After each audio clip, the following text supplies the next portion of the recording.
พื่อเป็นการเฉลิมฉลอง3วันประวัติศาสตร์ที่สำคัญของชาติเพื่อเป็นการฉลองผลสำเร็จในการจัดแปลหนังสือพระไตรปิฎกลาวฉบับภาษาบาลีลาวและฉบับภาษาลาว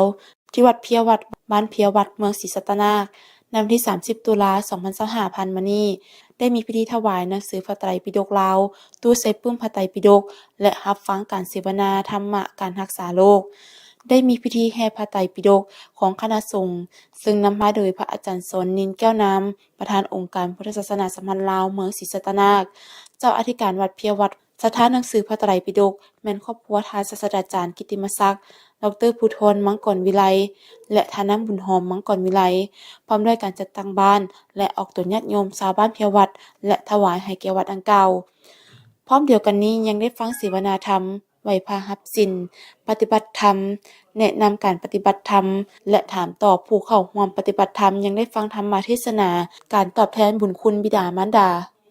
ให้ธรรมะโดยพระอาจารย์ปริญญาเอกสัญญาเดชวงศ์โสภาพระอาจารย์มหาเวียงศักดิ์เดชศรีสวัสดิ์และพระอาจารย์นิรันดรมังกรวิไลข้าน้อยศาสตราจารย์กิตติมศักดิ์ดร.ภูธรมังกรวิไลพร้อมครอบครัวและมีความเหลื่อมใสในพระพุทธศาสนาจึงได้บูชาเอา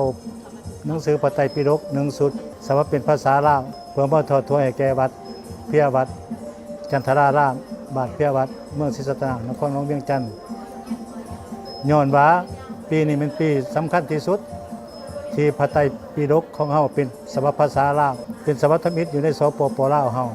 ย้อนคือนั้นจึงได้นำเอามาถวายให้แก่วัดเพียวัดเพราะวัดเพียวัดเป็นบ้านที่ข้าพเจ้าได้อาศัยอยู่ย้อนว่าในปีนี้มีเหตุการณ์ที่สำคัญ1มันเพื่อเป็นการประกอบส่วนในเฉลิมฉลองสถาบันประวัติศาสตร์เพื่อเป็นการเชิดชูเกียรติพระอาจารย์เจ้าที่การวัดบ้านเพียวัดเพื่อได้ถูกเลือกและแต่งตั้งเป็นประธานองค์การพุทธสัมพันธ์อันนึงมันโดยแห่งกาที่ว่าพระอาจารย์นิรันดรธรรมสาโรวังกรวิไลลูกศิษย์ในวัดนี้เป็นพระอยู่ในวัดนี้ภายหลังที่เพิ่นได้ไปศึกษาเรียนเป็นเวลาเกือบ10 ปีตั้งแต่ปริญญาตรีจนปริญญาโทได้สำเร็จการศึกษาในต่างประเทศหลังจากนั้นเพิ่นก็ได้มีโอกาสได้ไปประชุมอยู่ต่างประเทศหลายแห่งได้ไปร่วมปฏิบัติธรรมะโดยเฉพาะอยู่ต่างประเทศคืออาณาจักรไทยอยู่อินเดียอยู่เนปาลและอยู่ศรีลังกาเพิ่นก็นำเอาความรู้ประสบการณ์ภายใต้การชี้นำของพระอาจารย์สอนนิ่นแก้วน้ำนี้จึงว่าเพิ่นอยากนำใส่ความรู้ของเพิ่นนั้น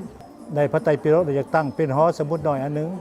เพื่อว่าให้วัดเพียวัดเป็นจุดหนึ่งเพื่อได้มีการศึกษาธรรมพระวินัยเนาะให้โอกาสให้พระสงฆ์สามเณรและตัวญาติโยมที่เลื่อมใสในพุทธศาสนาได้ศึกษาคนความเพียรอย่างลึกซึ้ง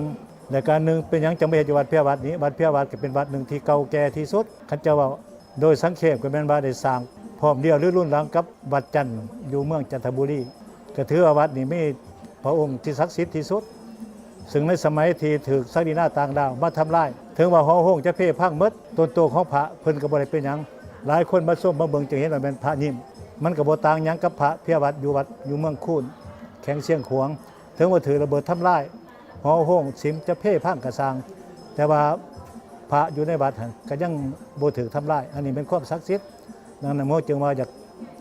จัดบุญอีกคืนอันนึงก็เพื่ออยากได้พระไตรปิฎกและอยากให้เป็นจุดหนึ่ง